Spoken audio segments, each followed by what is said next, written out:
Hello hi good morning समस्त को शुभ सकाळ। श्री जगन्नाथ कृपारू मु आज श्रीक्षेत्र में पाद देइछि।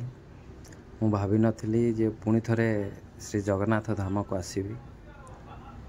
वर्तमान मु सकाळ उठू उठू मो सांग को बाइक मागिली। बाइक मागिकी मोर पुणी गोटे छोटिया भाई सहित जाइथिली श्रीक्षेत्र धाम को।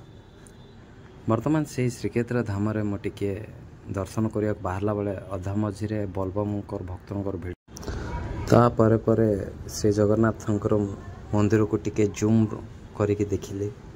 सतरे कला ठाकुर यही मंदिर देखीदेले ना सबू दुख किसी भूलवा पड़ुछि, भूलवा बाध्य होउछि जे पुणी थरे गोटे सुजोग मिली श्री जगन्नाथ धाम रे आसी पाद थोइबार। लास्ट टाइम मु आसी रथ यात्रा टाइम रे देखंतु रथर चक्र जोटे तीन रथर चक्र जाक एठारे अच्छी अवस्थित अच्छी।